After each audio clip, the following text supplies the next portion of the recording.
প্রিয় দর্শক, আমরা এক অদৃশ্য প্রতিযোগিতার ভিতরে লিপ্ত হয়ে আছি।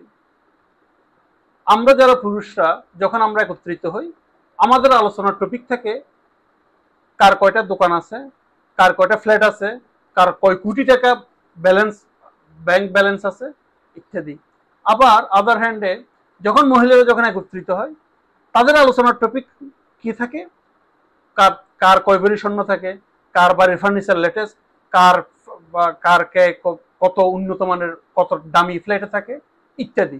আবার দেখা যায় যখন তরুণরা যখন একত্রিত হয়, তাদের আলোচনার কি টপিক থাকে, কে কত দামি ঘড়ি পরে, কার মোবাইল কত দামি, কে কত ব্র্যান্ডের কাপড় চোপড় পরে, কে কোন কোম্পানির মোটরসাইকেল ব্যবহার করে, কত কত সিসির ইত্যাদি অসুস্থ প্রতিযোগিতার ভিতরে আমরা লিপ্ত হয়ে আছি।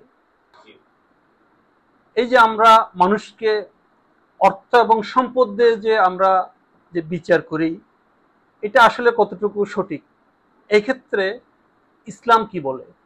অর্থের মানদণ্ডে বিচার করা ইসলাম সূরা হুজরাতের 13 নম্বর আয়াতে আল্লাহ তাআলা বলেছেন, আল্লাহর কাছে ওই ব্যক্তি সর্বোত্তম সম্মানিত, সর্বশ্রেষ্ঠ সম্মানিত যার ভিতরে তাকওয়া আছে। নট অনলি অর্থ, যেমন সূরা তাকাসুরে আল্লাহ তাআলা বলেছেন, আলহাকুমুত তাকাসুর হাত্তা যুরতুমুল মাকাবির। প্রাচুর্যের প্রতিযোগিতায়, সম্পদের মোহে, সম্পদ কার চেয়ে কে বেশি অর্জন করবে, এই প্রতিযোগিতায় মানুষ মানুষ মহাচ্ছন্নিত অবস্থায় আছেন, প্রতিযোগিতায় আছেন।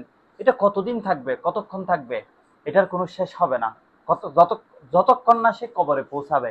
যেমন এই যে তাকাসুরের যে 2 নম্বর আয়াতে আল্লাহ তাআলা বলেছেন, হাত্তা যুরতুমুল মাকাবির, যতক্ষণ সে কবরে পৌঁছলো না ততক্ষণ সে এই প্রতিযোগিতায় লিপ্ত থাকবে।